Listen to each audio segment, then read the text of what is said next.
And now I would like to introduce our presenter today. We have Dr. Cindy Officer, who's a senior lecturer at NTID, the National Technical Institute for the Deaf at RIT in Rochester.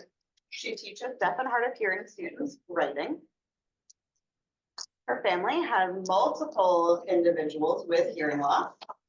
She's been involved in the deaf community for 36 years as a student, as a faculty member, and as an administrator at Gallaudet University, which is the only deaf university in the world.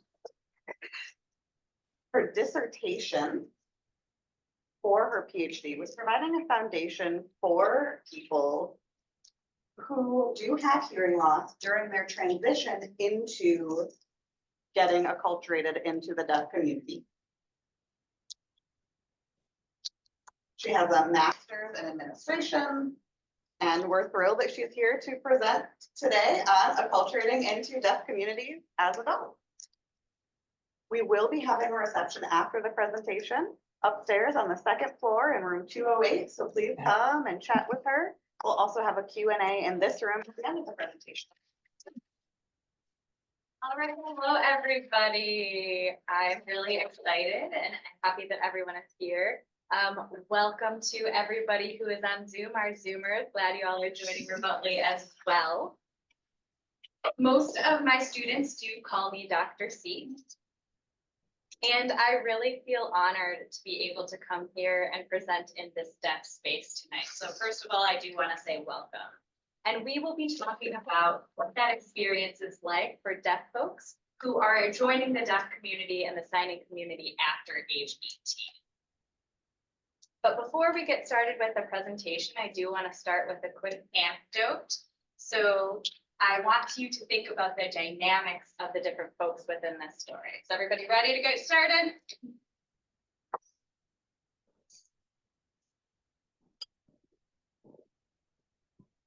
All right, we're going to start off with 3 different families, and you can see them separated by color. We have the blue family, the gray family, and the green family. This past spring, one of my sons, who is a high school student, was invited over to his friend's house to celebrate a high school milestone. So we were all invited, the parents were invited. My husband, who is with us tonight, is also deaf, he's right back here. And the 2 of us decided that it would be a good idea to go and join in with the celebrations. There's going to be wine and appetizers. Typically, we would stay for a short time and then leave and let our son kind of hang out with his friends. When we got there, we did get there a little bit late. The host was standing right outside the door when we arrived and saw us and kind of called us over. And so all 3 of us went over to meet the host. It was a little bit jarring at first because, you know, typically you go into the house, you go into the family room. And when we got in there, we realized everybody was sitting in a circle. The host introduced his wife, so you can see they're seated here, and their 2 teenagers were seated behind them. After that, they introduced my neighbors who live across the street from us. So we went through all of these different introductions here. We'll call them Amy and Angie. So that's the husband and wife that the story will be focusing on, as well as their child and their child boyfriend. And so they introduced them all together. So we also had grandparents that were in the circle as well. These were Amy's parents. So you can see Grandpa comes up to me and says, I am 89 years old and I cannot hear a damn thing. So we have to sit in a circle so we're all able to see each other. And we're like, okay. Where's the party? But all right, we're here. So my husband and I, we get in, we join the circle. They put the food in the middle. So everybody had access to it. All the teenagers were seated in the back, so they didn't eat all of the snacks. And you can see where the hosts were seated and they were sharing stories and everything was very clear. It was really nice. They were speaking slowly and very clearly, so all of us were able to understand. Grandpa was able to participate. He was sharing his own stories. We were sharing stories about work and children and traveling, and all of us were having a great time and enjoying each other's company. We were all laughing. The teenagers were snacking. Everything was great.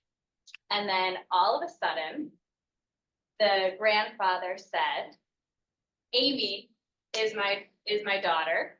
And unfortunately, I passed on this gene that caused her to lose her hearing as well. And it was kind of awkward. Amy is about my age. She's in her 50s. And Amy recognized it, but didn't seem to have a very strong reaction. And she seemed to be following the conversation all right.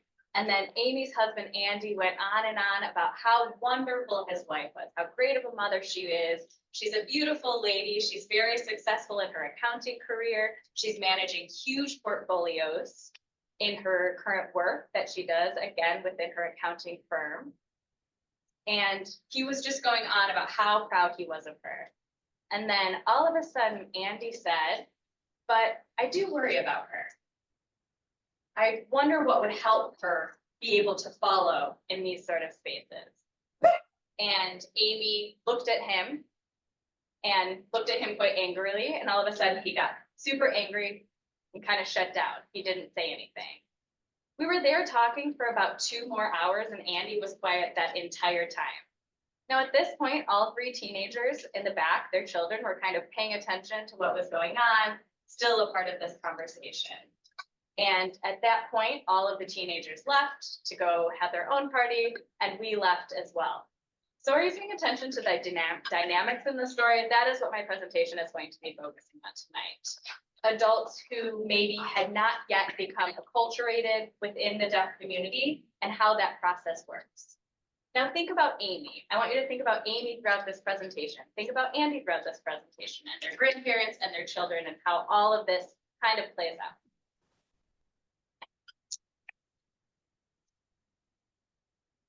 All right, I'll give you a second to look at the slide here.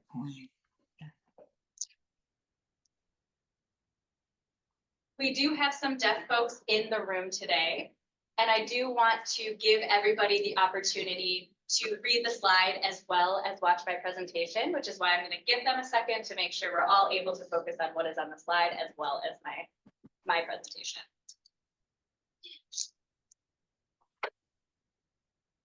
Starting out with the implications of hearing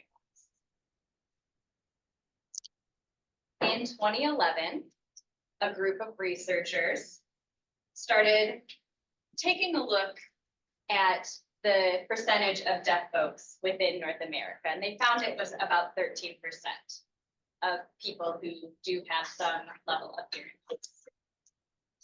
And then in 2017, it actually was found to be 17%.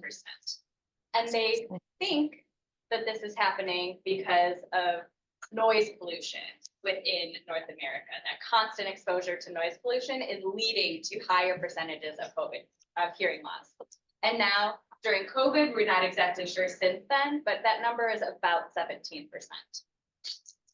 So out of that entire group of folks who do have hearing loss, only a small percentage, a fraction of them actually identify as deaf or hard of hearing or deafblind. It's a very, very small percentage.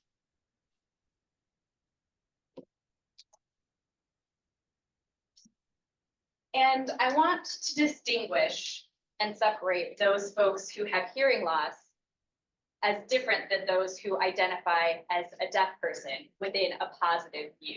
A community that uses sign language. A lot of folks who have hearing loss do not identify that way. Those who are usually involved within the deaf community are students who went to deaf schools. They were exposed to deaf culture when they were young. Maybe they were born into a deaf family. And that number is about 90-90 is the rule of thumb that we use. So about 90% of deaf families have hearing children. And then 90%, wait, hold on, I want to make sure I'm getting the statistic right, getting a little bit of feedback from my husband here. All right, so 90% of hearing families have deaf children. And no, that can't be right. All right, trying to, so thinking of the 90-90 rule, we'll let my husband take that. 10% of the deaf population is born to hearing families. All right, so again, so 90% of deaf folks have hearing parents. And when deaf folks have babies, 90% of those babies are born hearing. So this is the 90-90 principle or 90-90 rule of thumb. Thank you, Dave. In that group that do have a positive deaf identity, that's where those numbers typically come from. But often, if you have hearing loss later in life, those challenges can occur. There will be more barriers that come along with hearing loss. And those numbers of hearing loss will increase with age. Folks who are born deaf, the number is pretty low. It's between 0 to 1%. And as people get older, those numbers are going to increase. Once you get to the age of 18, the number starts to get pretty high. And so you can see these numbers grow when people get older. But when people lose their hearing later in life, the less likely they are to join the deaf community.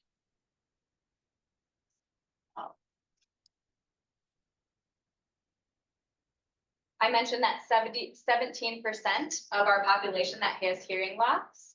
There's a big correlation between that hearing loss and health problems, feeling isolated, dementia. And these things are quite sad, to the point where it is being labeled as an epidemic. It is considered a health concern from the CDC, this isolation, these additional health problems, as well as higher mortality rates for this community. So you can see this correlation of hearing loss and death at an earlier age. And now people might say, oh, hearing loss, you can just learn sign language, not a big deal. There's a community there. People do have choices. But do people with hearing loss really have this choice to join the deaf community or the signing community? There's two different perspectives. So one perspective would be, yeah, anyone with hearing loss can learn sign language, they have access to the deaf community, and this is a choice that they have. And there's another group, another perspective that say that the deaf community isn't that accessible. So it's not really a choice because it is a lot of work. So we interviewed people who successfully, as adults, were able to acculturate into the deaf and signing community.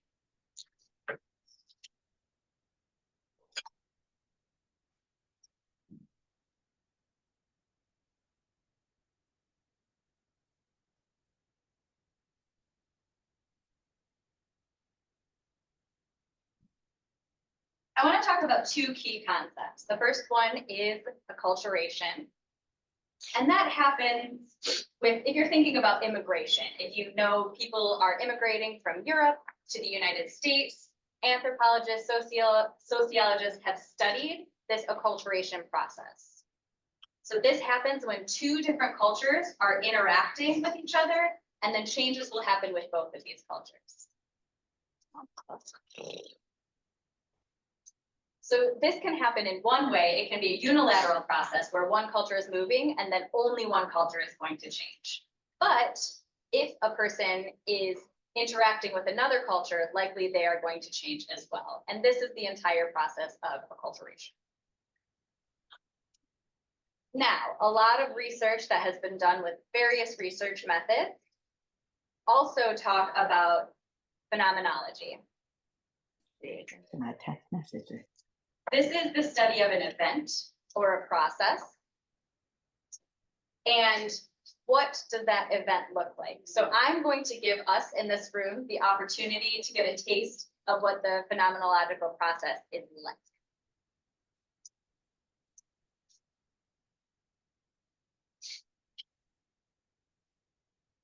Phenomenology is typically done qualitatively, which means that that data is collected and it is very, very rich, it's very in-depth, because it is done through interviews, it is done through interactions with people that are involved in these particular processes. These qualitative studies do involve a lot of different people, so they might involve survey and polls and numbers. So if it's quantitative, you're not going to get that same sort of richness as you will with qualitative data. And I'm going to explain the study that was done by Dr. McCaw, who works at Gallaudet University, as well as Dr. Zia, back in 2011. And so these two folks collaborated and developed this deaf acculturation scheme. Basically, the broad scope of it was that there were two different groups. We have, or two different cultures. So we have the majority hearing culture, and then we have deaf culture. And people transition and move back and forth between these two different cultural groups. And this is bi-directional. People move back and forth from both sides. So you can start with deaf culture and become more immersed in hearing culture, or vice versa. You can move from hearing culture to deaf culture. And the study did prove that deaf culture is real. It didn't necessarily prove it, but it did add to that body of evidence that deafness does contain its own culture. And there are challenges to that notion that deafness does have its own culture, but that's something we'll be talking about throughout the rest of this presentation. So specifically with phenomenology, this is a very, very rich, and it is a very, very intimate study. And as a person being involved with this research, it changed me.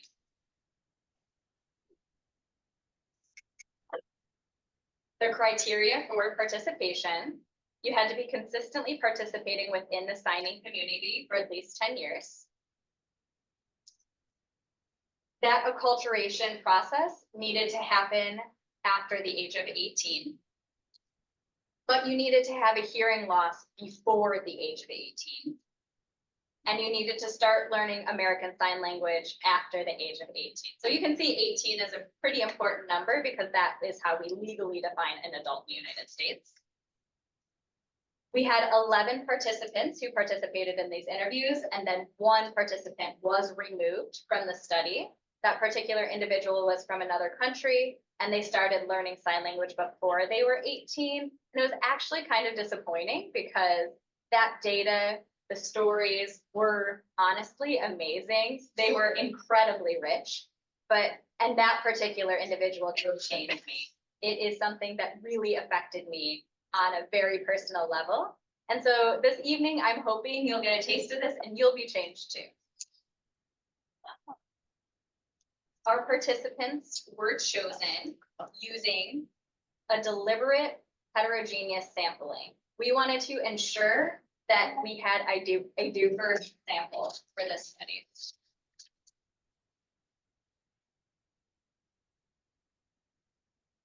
Again, with 11 total participants, we had 6 females, which means that we had 5 males. The ages range from 32 to 68. And remember that minimum age of 18, then they had to be signing for at least 10 years, which meant that the youngest person was 32. We had a mix of educational histories. Some of them had high school diplomas and some of them did achieve terminal degrees. 4 of them were not from the United States. We had 2 from Africa and 2 from Latin America. And then the other 7 all identified as Americans. We had 1 from the East Coast, 1 from the Northeast, 2 from the West Coast, and 2 from the Midwest and 1 from the Southeast. 3 out of those 11 folks were born deaf, and then the other 8 did lose their hearing as they were growing up. Oh, okay. 1 person identified as having mobility challenges. And out of that sample, you can see how incredibly beautiful and diverse it was. Because when I was conducting these interviews, we were looking for similarities and we were looking for structure. We wanted robust data.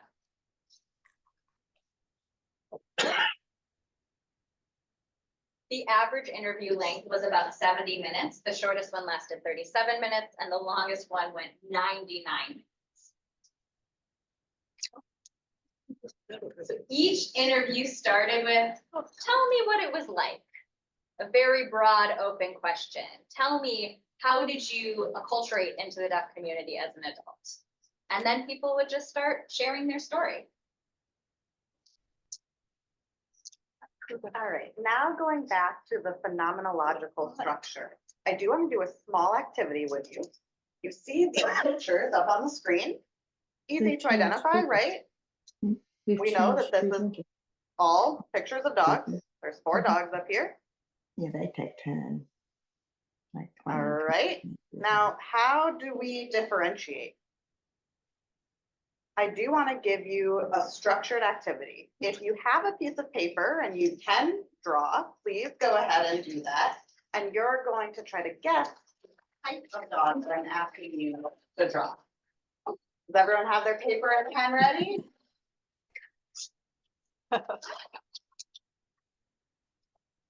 Just a fun, simple activity. Hopefully you'll get your creative juices flowing.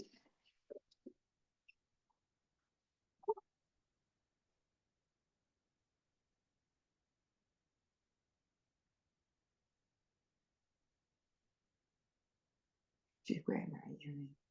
Oh,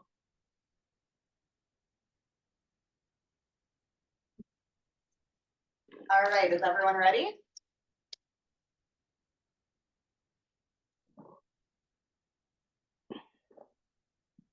The skull of this dog is square.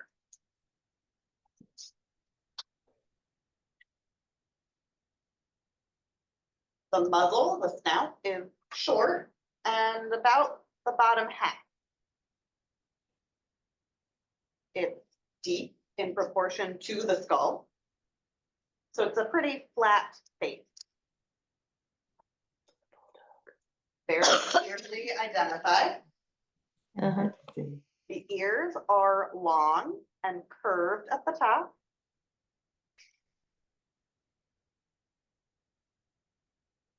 And they're essentially the same size as the skull. The eyes and muzzle are fairly far apart. The eyes are large, they're dark in color. So if you have a colored pen, that's great. Typically the eyes are brown. They look smart, sweet, kind with their wide set eyes.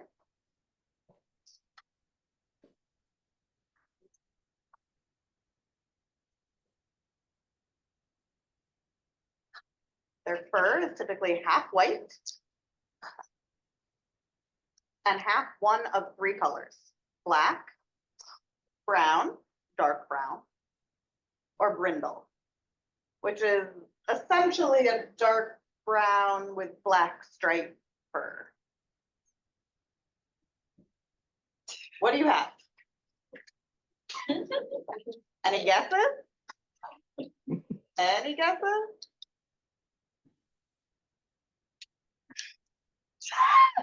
Boston Terrier. Right, Boston Terrier. Mhm. Oh, Well, I I gave thought you the it was structure. these. But the pointy ears, There it that is, right? way that it wasn't any of these. I gave you the structure. And if I removed any of those descriptors, any of those features, we wouldn't have a Boston Terrier, right? The same concept. When doing these interviews, I was looking for structure. Any part of that structure was gone, then the experience of the acculturation was going to look different. Okay? Now, just an FYI, 3 out of these 4 dogs are deaf. 1, 2, 3. This is my grand fur baby, one of my son's dogs. White with blue eyes. This one's actually looking for a home now. And another deaf dog. This one over here is my baby. Carmela. Okay, moving right along. Oh, wrong computer.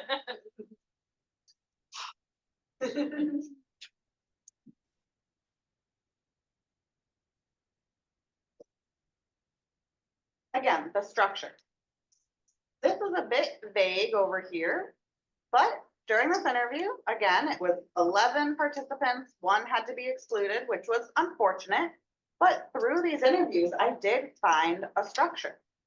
That structure included these bullet points up here. You see all of these words, and they're all in capital letters. Essentially what that is written American Sign Language. We call it ASL gloss. Typically, when folks were signing, I was writing down what they were saying, and often it was hard to translate that into English. So what you do is write the exact sign. If you see the lowercase capitalized text, again, that's called ASL gloss, and it was created in the year 2000 by two individuals, Bali and Lucas, and they essentially created this structure to put down in writing what ASL looks like. So you see this first bullet point, decode visual. Second, ghost.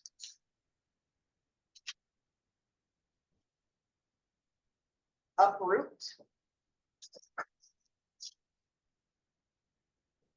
Confuse. Deaf me.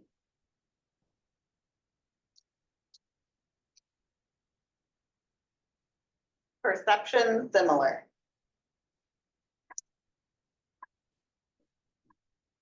Long access, longing for access. Manage deaf and hearing spheres. Deaf on one side, hearing on the other.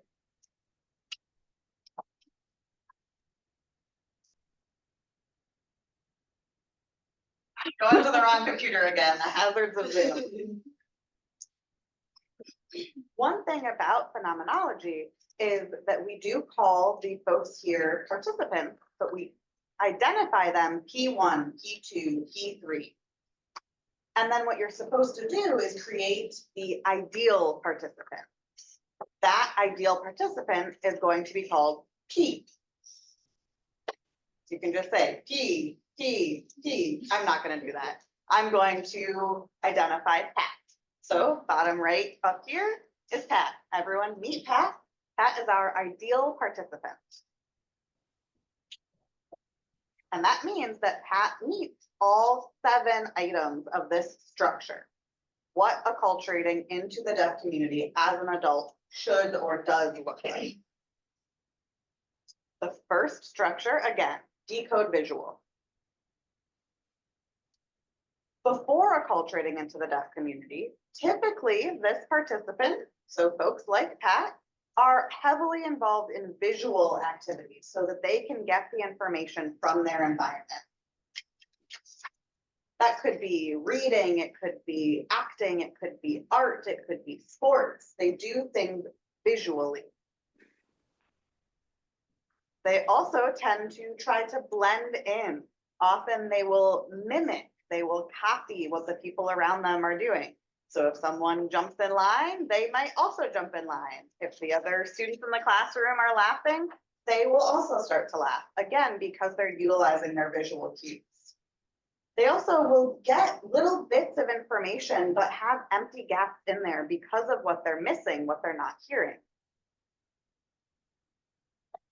They often feel like their mind is kind of going as trying to put a puzzle together. I have this piece of information and that piece of information, but I don't necessarily know how they connect.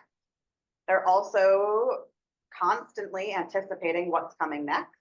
For example, if everyone around is talking, they're trying to predict when the audience might start to laugh. They don't necessarily know what is coming, but they're trying to anticipate what will be coming.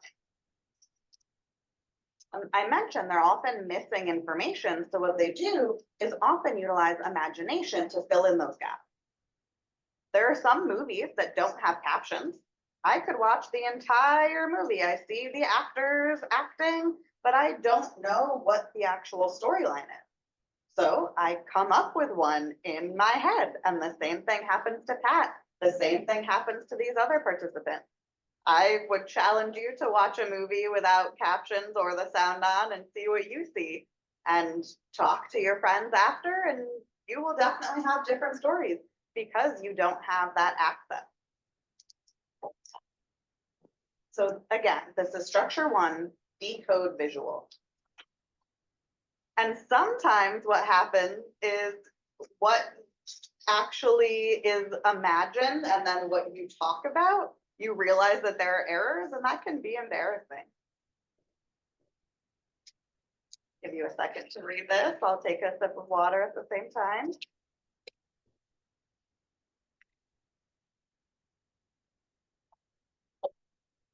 Do you see Pat on this picture? It's a little hard to see Pat, right? That's the concept of ghost. There might be several people in the same vicinity and Pat isn't really seen. Pat's there, but is almost not there. Essentially being rendered invisible. Oftentimes, people with hearing loss, before they acculturate, might be in group situations where there are a variety of people, a lot of chatter, and they start to feel invisible. What that means at the beginning is they might have people realizing that, okay, they're not following, let me incorporate them, but then that becomes an afterthought. They're overlooked, they're unseen. It doesn't happen just once, it happens over and over. And a lot of these folks have trauma from constantly feeling the need to have to ask for what they're missing or what was so funny. And that experience can be embarrassing, can be shameful. Oftentimes folks make fun of or make a mocking comment of this. And so then what happens is these individuals get disconnected and would rather that they aren't there. As time goes on, they might start to feel further and further behind, more and more isolated, as I mentioned earlier.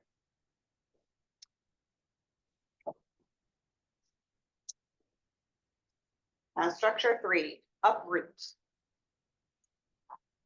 The deaf community does not come from one geographical place. There are some places like colleges that have large deaf communities or residential schools for the deaf, but really deaf communities are temporal, they're time-based. The community happens when deaf folks get together. You get together, you use sign language, you're able to communicate with people like you. So again, deaf communities are temporal. They're really physical places that happen over time, or now that we have additional technology, they can be over video phones, Zoom, different remote virtual options. But again, they're not one physical place most of the time. Here right now, we are in a deaf space. You're here, you're present for this workshop. But when this workshop is done, this room is not the deaf community. So remember, it is not geographical. At the same time though, participants, before they acculturate into the deaf community with things like sign language, they have to leave their home. They have to uproot themselves from what they're familiar with. They have to leave that geographical home, which often means that all of the relationships they've had for these first 18, 20, 60, 90 years of their lives have to change. Sometimes that does happen in a cyclic manner. They might get connected and then disconnect. Remember when I was talking about the two different tracks? People might be a part of the hearing community, start coming into the deaf, go back to the hearing community. That does happen. And some participants in this study actually left their home and acculturated in a new location because of work or college. It wasn't just, well, I don't feel like myself, I'm unhappy, I have that ghost feeling like the structure 2, but it might be because they go off to college and find a community that way. Structure 4. When you go to another culture, another country, there's often that feeling of culture shock, right? That's confused, deaf me. Let me give you a second to read the screen.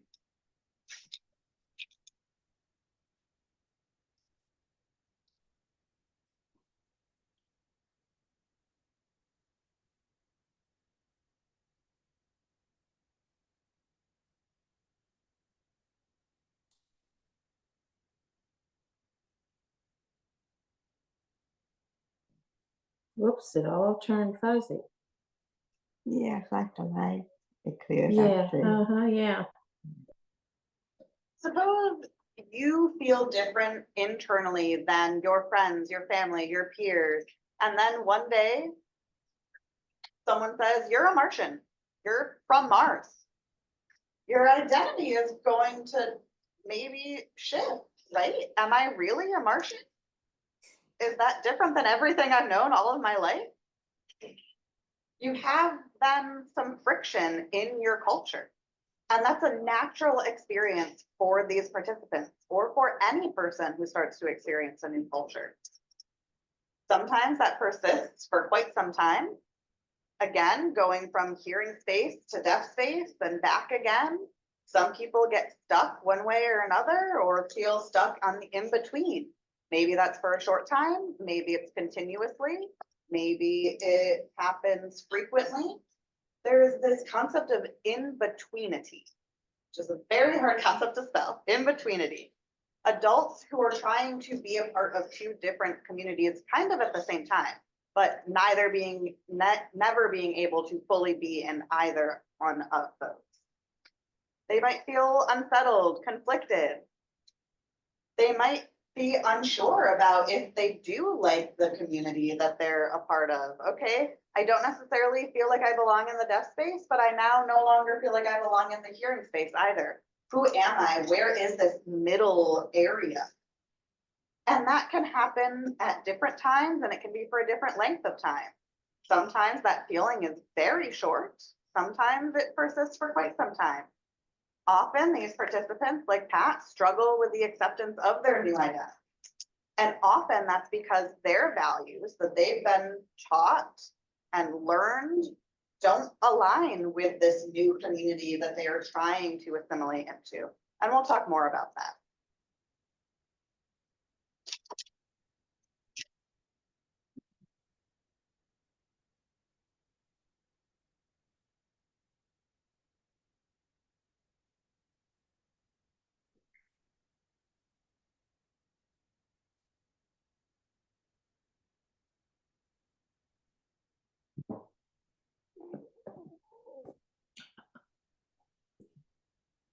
Another part of this experience, once they start to meet people with similar identities and similar perceptions, they might experience this perception similar. Sometimes it starts with one person, and then that community will start to grow. Those instrumental motives will become more intrinsic, which essentially means that I feel like I have to do something. I feel essentially forced to do something. Forced to learn sign language, forced to take American Sign Language classes. But the motivation isn't really there. They might just show up. It feels like work. It feels like school. It feels like I have to go to all of these workshops. And it's not something that is an intrinsic motivation quite yet. The passion, the interest is not there. And this is how a lot of people start. Often people will start learning sign language because they have to, they want that access. Eventually, as time goes on, it becomes a part of who they are. And then that intrinsic motivation will come later. Often people do identify with people who use the same language, whether that be spoken language or sign language. If you're starting from there, you can build your network with people who use the same language and share the same identity.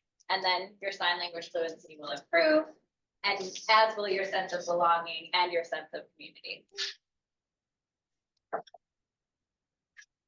All right, we're through 5 of our structures. Everybody feeling so okay, following along so far? Perfect.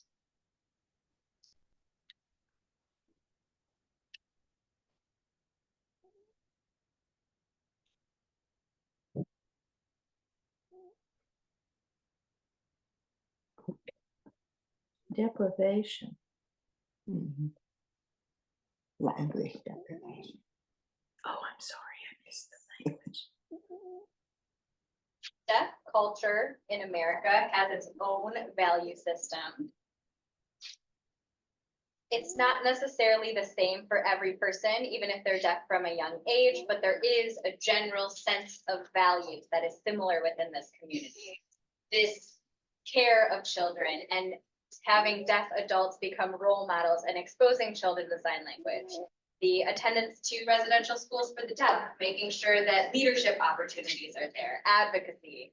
All of these are values within the deaf community and should start when a child is very young. Research of deaf culture and deaf cultural studies show that between birth to high school graduation, if you are researching within this particular culture, you will see a wealth of research and wealth of evidence showing that birth to 25, there's a lot of research within that area. There's much less research after the age of 20. And the deaf community really does value deaf children. And we need to remember that most of these children, 90%, are born to hearing families, which means that they may suffer from language deprivation. When a baby is born, their brain is incredibly fast, incredibly spongy, that they can become an ambassador for many different languages. Babies are born, their brains are ready to learn, and they're taking in everything that they're exposed to. But once a baby hits around 9 months, that window, that fastness slows down, and that opportunity for the mother tongue will start to change. Starting at 9 months, that window is already starting to close, and that's when language deprivation can start.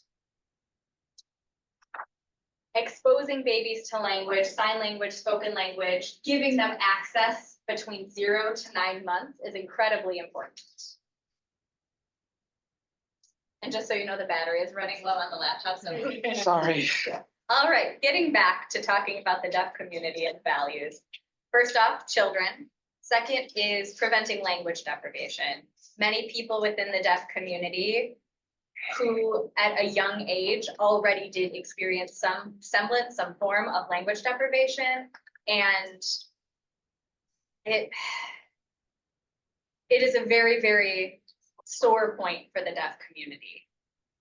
And when a deaf child goes to deaf school, they are exposed to language, trying to fill in these gaps, trying to provide as much exposure and create as much of a language foundation as possible. And the deaf community is suspicious of medical interventions. That could look like cochlear implants. That's doing brain surgery on a baby. It's very controversial. Often they're suspicious of speech therapy, learning how to speak, because you're not learning language necessarily within speech therapy. And there's a lot of trauma that comes along from the medical field. When we're referring to adults who are trying to become a part of the deaf community, they might not identify with those deaf experiences that other folks who are deaf from birth have. Maybe they don't like kids. Who knows? You know, maybe they work in other fields. Deaf people often get together and talk about children, talk about those school experiences, and that person who acclimated or acculturated later might not have those shared experiences. Sit on top of him. And one thing that can be, this is one thing that can be contentious or a challenge for this particular community. We often talk about the word language. You might see that term coming up. It's a very important term. And for those people who want to join the deaf community, I mean, they already have their own language. They already had access to a different language. So if I am joining this group, I'm doing it because I want access. So sign-supported English as a communication system is fine. Whereas deaf people might say, no, you need to learn American Sign Language, not signed exact English or sign-supported English. Access is different than language, and there can be friction within that particular conversation because it's going to look different depending on what you're looking for. Both of these cohorts deaf folks who acculturate later, deaf people who are born from birth, do value certain things. A sense of belonging, for example. That is something that is valued by both of these communities. I want to feel important. I want to be seen as a whole human. I want to be a part of the deaf community. It doesn't matter if it's something that happened later or earlier. I want to have this sense of belonging. I want to feel this sense of wholeness. And all of these folks are anti-oppression. They want to be able to, again, be seen as whole and have this fortitude against oppression. Our last structure for Pat, I'll give you a second to look at the slide.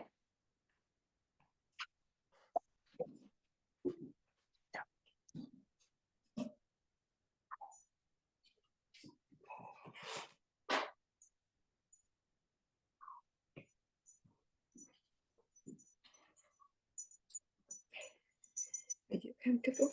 Uh-huh. I just was close enough, looking at the structure study.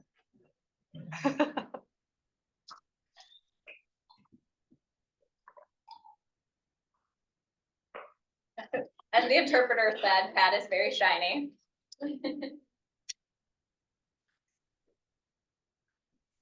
Now, Pat has found a way to transition in deaf and hearing spaces and be a part of both of these worlds.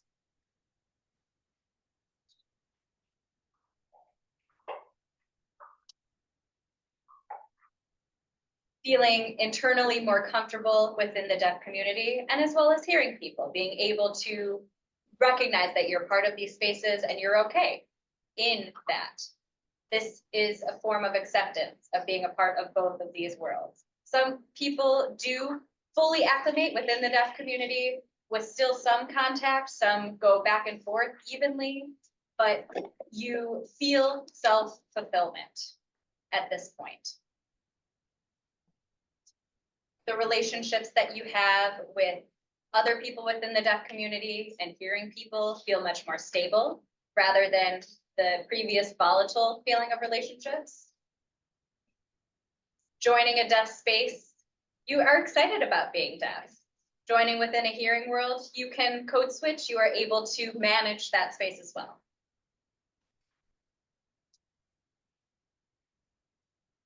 So that's Pat. And this is the experience of all, I would be confident to say, of our entire group of 11 participants. This is a lot of work. It can take years to finish through this structure, all of the experiences, all of the stories.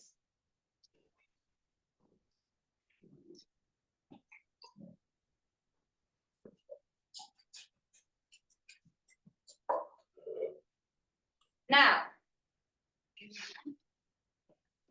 if you remember, within deaf spaces, typically it is more of an interactive process. So feel free to chime in. I want people to be able to participate in this discussion as well. Now, going back to Amy, if you remember Amy from the beginning of the presentation, who is experiencing hearing loss, much like her father. What would it look like for Amy, who is 52 years old, to acculturate within the deaf community, maybe using sign language? Anyone? I'm asking you. And if anyone Would wants you to use want sign language, I people will copy sign up here, so you can feel free to Um, stay in your seat. You're not doing it 100% why I know. And Brenda, why don't you make sure that you are on screen in Zoom? Lip reading, Sure. and like the gap, filling the gap, and everything. Loving it. And if Maybe you're- take ASL classes. So you get tired and you need some time with. Have your partner take the ASL classes too, so not just Amy, but Andy too. Right, that would be a good opportunity for both Amy and Andy to take ASL classes. Good suggestion. What else?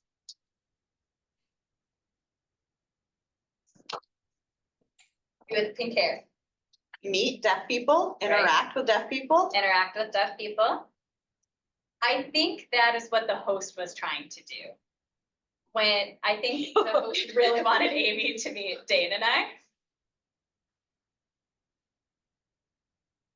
definitely be a good start. I agree. What else? What do we think?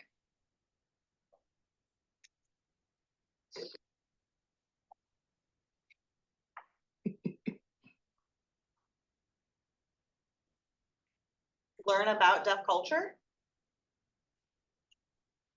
That is a good point. Amy could definitely learn about deaf culture. Definitely, that's something she could do. All right, we're going to go back and look at our structure again.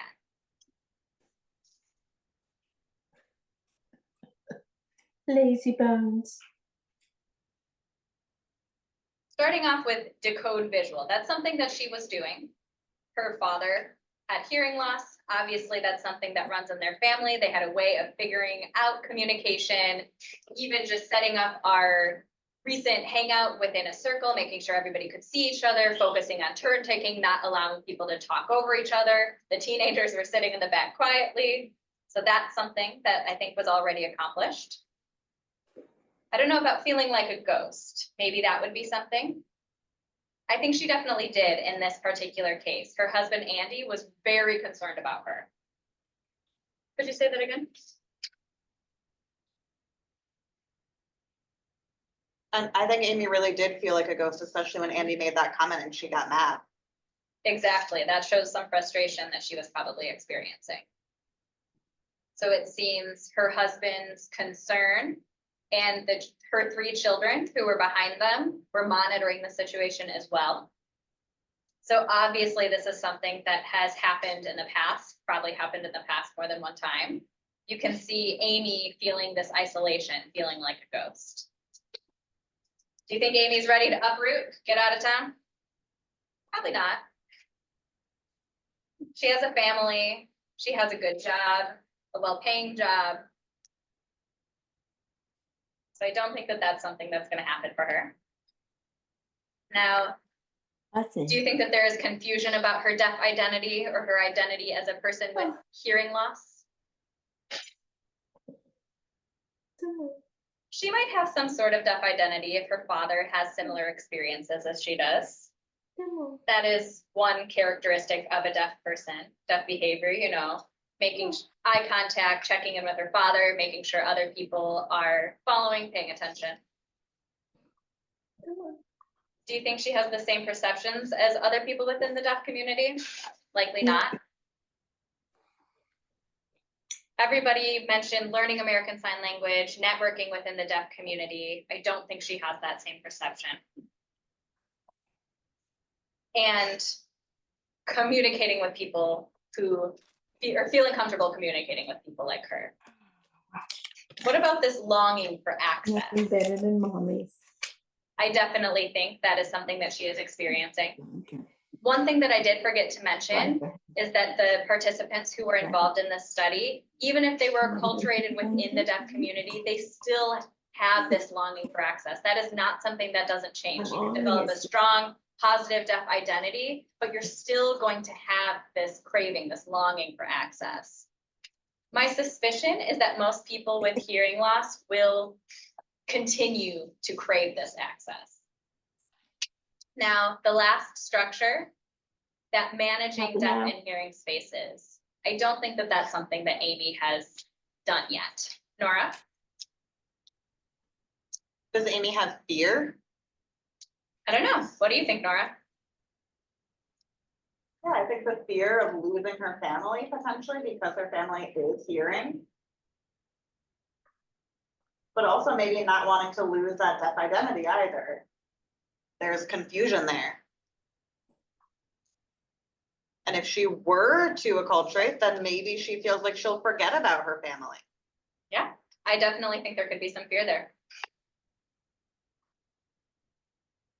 Does that seem right to other people in the room? I mean, it's scary. Definitely. Anything else?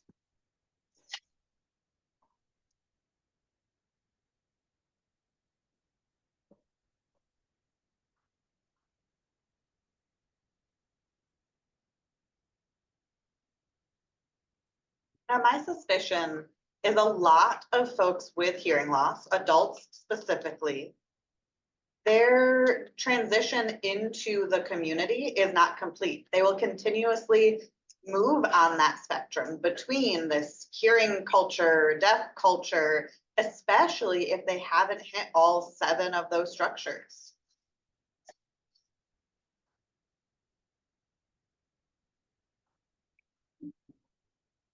One important discussion point too is this concept of dysconscious audism. Are you all familiar with the term autism?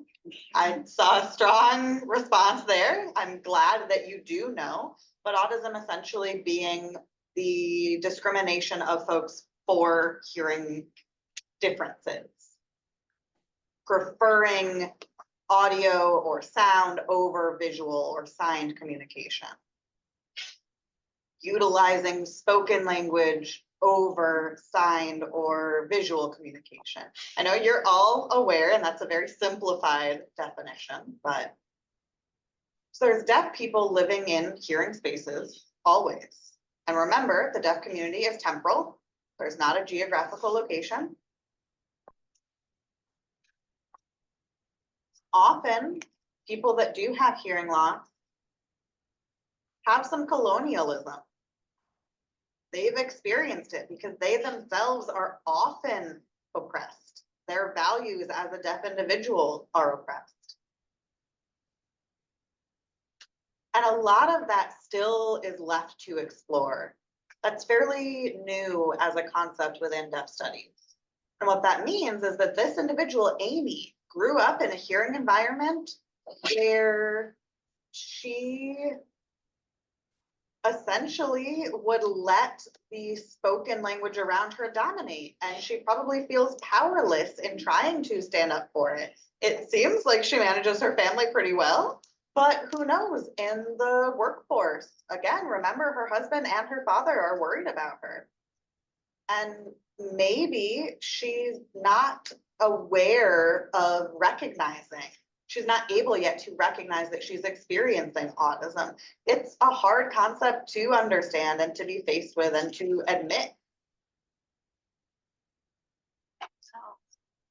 Now that's the end of the formal presentation, and this is your opportunity now to ask any questions or to share thoughts about how you have been impacted by the presentation or by the experiences.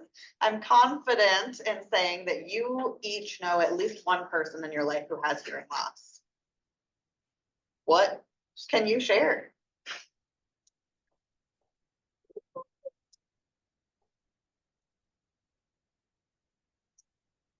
It looks like there might be some chat messages and I don't know what it said. I actually have a question. you want to come in screen yourself, that's fine. All right, perfect. So your research is fascinating. And first of all, I want to say thank you so much. I really enjoyed it. And I'm sure many of you are familiar or know somebody who has experienced hearing loss. Now, with Amy, we noticed how triggered she got. Feeling lost in the conversation, constant frustration. That's completely understandable that those frustrations would build up. And I could definitely imagine that that must be a challenging experience for her. And the stories that you mentioned of all of the different interviews that you conducted, some people, the process can take quite a while to acculturate, and some people maybe never fully get there. They never really arrive to that full acculturation. Some people get there basically overnight. So I'm interested to see how that process happens, specifically with those processes that are very quick. And I'm wondering if there's anybody who you noticed who just had kind of a light bulb moment, one moment in their life that realized they were fully out of hearing culture and they chose to transition immediately into deaf culture. Is there anybody who, throughout your sampling, throughout your interviews, who had that sort of experience?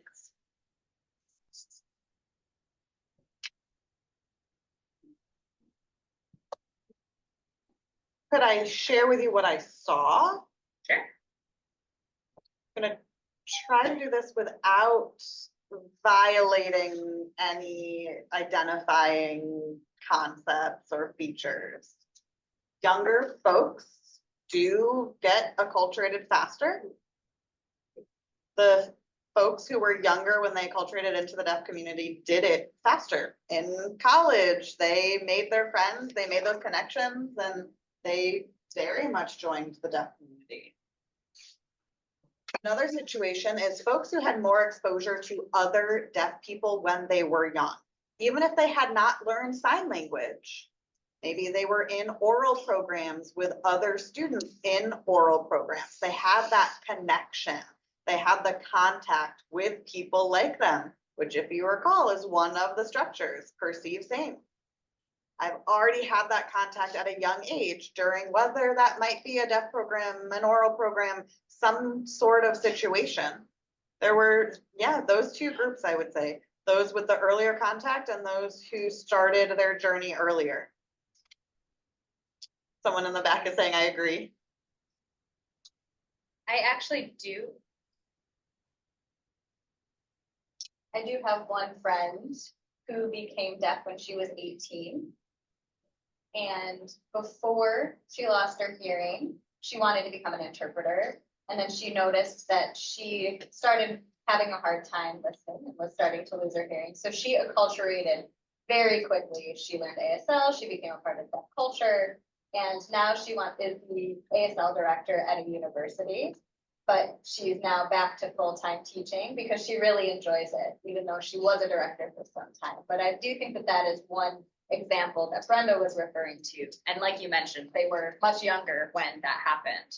Right, through college friends. Thank you. Another participant from the audience. If you want to come up though and get in screen, that's fine too. Just be careful.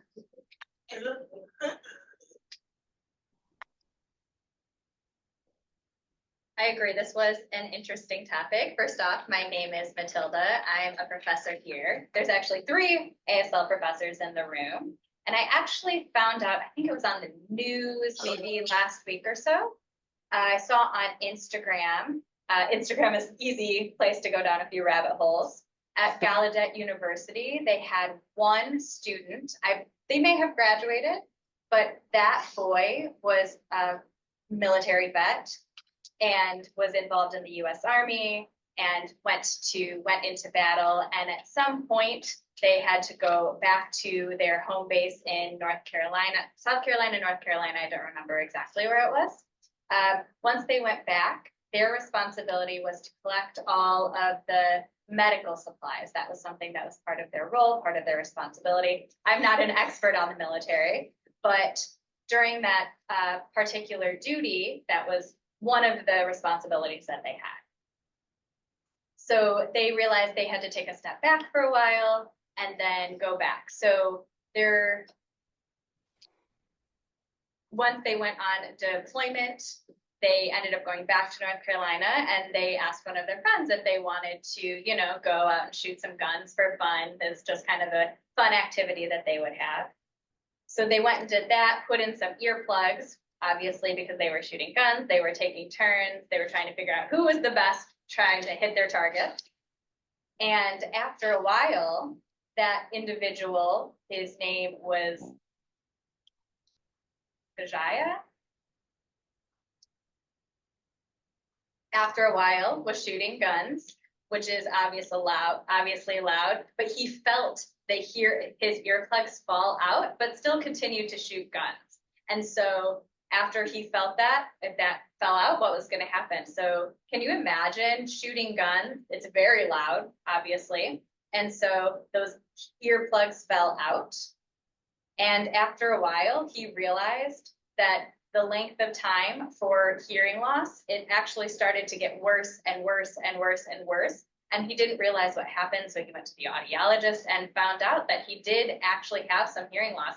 And this was a pretty traumatic experience for him, because when you're in the Army, unfortunately, you are not able to be a member of the Army if you have any sort of hearing loss. And so he actually had to step back, he had to resign, and it was a huge identity barrier. It was a huge impact on his identity. And that's something that's really scary. So just like Nora mentioned, that this is a good example. This would be very difficult and very fearful of those folks who are in the military, because this is going to impact your job, going to impact your communication. And so it's really important to be able to have access to the communication. And so at this point, he realized that there was a deaf program, And from then, he was actually able to acculturate within to the deaf community and was able to make that shift because he wasn't exactly sure what he was going to do. So he did end up at Gallaudet University. He learned sign language. He was able to acculturate fully. He still does have a little bit of hearing. He hasn't fully lost it yet, but it's actually very inspiring because his friends were thinking that that's something that he should do. And he actually ended up interpreting for some of his friends because he did have full hearing loss. And so I think that's a really great example of acculturation. And again, this is something that I just saw last week. I'm sure it's still available. There's a lot more to that story, but I can find it and send it to you if that's something that you're interested in. But it is a pretty touching story. Thank you for that, Matilda. Yeah, that was a great example, Matilda, of that, the instrumental motivation, that intrinsic concept that we were talking about before. I see someone else with a comment too. Can you show the structures again?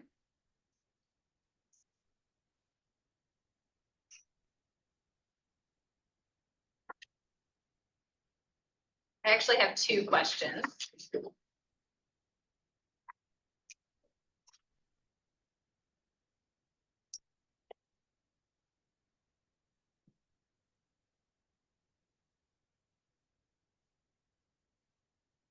Do you think that this is a linear process that you would move through structure 1 to 2 to 3 to 4, or is it something that it depends on the individual? Very good question. Thank you. Yes, each individual is unique. Theoretically, if I had a different group of 11 participants, the structures would look different. And that's why it is important to have such a diverse sample. When trying to figure out what the structures look like, it has to be representative. With all of that being said, yes, there are other structures that also showed up in 3 or 4 out of the 11 participants that were unique to them. So actually, for example, one clear, the individual with the mobility challenges, there were other folks who did identify as having learning disabilities, etc. And there were more layers to what their acculturation process looks like. The structures for them look different. So yes, there are other structures that come up for different people depending on their lived experiences, as well as people from other countries, right? The structures might look different for them too. And they might really struggle with the confuse me concept because, you know, they maybe never even knew that there were deaf people who did know sign language or know that there was anyone else who had an experience just like them. So until they're much later in life and realizing that, then they don't have that concept of what others like them, that those people even exist. I see another comment in the back. So is it always linear, or is it something that people might go in a different order depending on the individual? The structure is 3D, if that makes sense. Not really linear at all. Again, it's not temporal. It's not first, second, third. It's the structure. Kind of like the Boston Terrier, right? If you remove the ears, it doesn't look like a Boston Terrier. I mean, well, it might, but you don't go through, okay, first the ears, then the eyes, then the nose. Any other questions, comments, thoughts?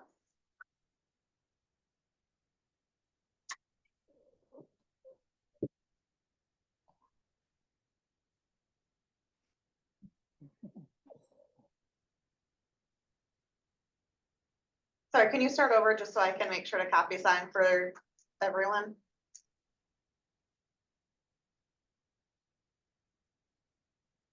You were telling the story at the beginning about Andy and the grandfather when he was very apologetic,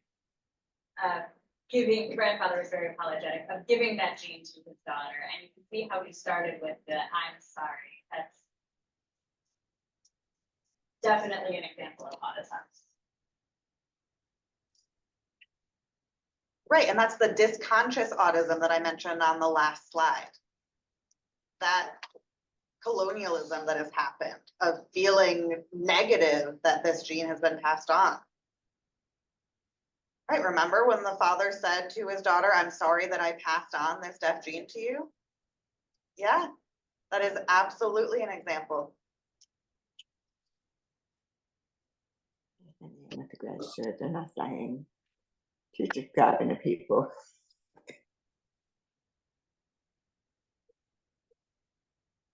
When you shared the study, or you mentioned that there's a lot of research on folks under 18. Why isn't there much research on folks over 18?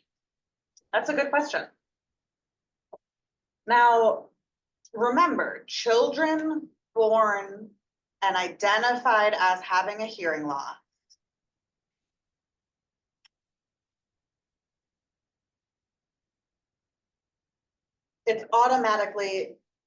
they're automatically going to need more services, more intervention services, more early intervention. There's a lot there. So there's a lot of grants available to researchers and scientists who want to try to completely rid the world of hearing loss. So people go where the money is. There's a lot of money there in that research, and that's where the grants are. And IEPs, so most deaf children have IEPs, individualized education plans, and those go from birth to age 21. So that's a good group to tap into. It's easy to find those students because IEPs are documents within the public school system. So it's easy to track and to find them. Once IEPs are done, once they've aged out, they're 21 or they've graduated, it becomes harder to track those individuals because that document is no longer a living document. The motivation to continue those studies on folks with hearing loss isn't there because, again, the money isn't there. And if we think about the medical field, there's a lot of concern about the epidemic that I mentioned being hearing loss. And a lot of the medical perspective is folks wanting to fix it. They're not paying attention to any of the other areas that are a part of deaf individuals' identity, that feeling of being ghosted, the feeling of longing for access, the feeling of looking for other folks like them. Instead, it's talking about speech therapy and medical interventions, cochlear implants, etc. So often you do see a lot of research areas that, again, are where the money is.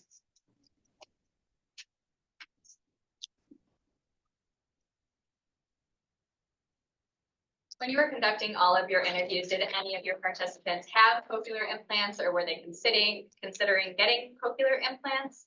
I know a lot of those people who would be involved in a study like this wouldn't necessarily make that decision. Or do some of them use hearing aids? I'm just wondering what that looked like within your research. Sure. And remember the structures again. That longing for access. Most of them have hearing aids or cochlear implants. And I think that's fine. Personally, for me, I want to respect that desire for access. And in some ways, you take what you can get, right? Some folks use cochlear implants, some have hearing aids, some use FM systems or hearing loops, whatever they can to increase their access. She has a cochlear implant, doesn't she? Matilda, do you want to come back up here? It's just been a few years ago. She got it. Like 25 years ago. Why did it take Cindy so long? I really enjoy storytelling. I have a lot of stories to tell, but thinking of one of my friends who has been my friend for a while, we grew up together. This particular individual does use hearing aids, identifies as deaf, but likes listening to music, and they have had access to sound as a large part of their life. They graduated from Gallaudet maybe 15, 20 years. I'm trying to think of the date. So we're about the same age. So I would say maybe 10 years after they graduated from Gallaudet, they found out that they were losing their hearing even more than they had in the past. That's pretty natural. That's kind of how hearing loss works, but they weren't exactly sure, and this was something that, you know, was going to affect their identity. And as this started to happen, she started to feel more insecure, started to feel less safe. And that's something I saw, that fear within this particular individual, because this person didn't know how they were going to communicate with their family. Their family was completely hearing and didn't know sign language, and did decide to get a cochlear implant. And so this individual went to the doctor, went through surgery, got the cochlear implant, and now it's been about 4 or 5 years since then. They're very happy. And she really wanted to have access to that sound, really craved, really longed for that access, and wanted to keep that experience that they had growing up, to have access to sound and access to speech. When I'm looking at it, So do I. So do I. Right, that makes sense. I'm getting The structures, longing for access. do not hear And well. that fear And as well especially is is natural. not- They grew he up doesn't, being able to hear music or he hear doesn't the world project around them it all. in some way. I don't know how she's And saying. that's part of how they It doesn't understand the world happen. around them. So I can completely understand how losing out on that is something you maybe don't want to let go of. Any other questions? Other people just, they look like they're mumbling to me. I'm not sure that person looks like they have a list of, with their tongue and just now they're Would you fine. say that Me, this it group looks is like stuck that. in two You got different a worlds, list. the hearing world and the deaf Yeah, world? I just look at it. You'd be stuck between the two worlds, hearing and deaf. Do you have an example? I just want to make sure that I'm understanding what you're saying with the term stuck.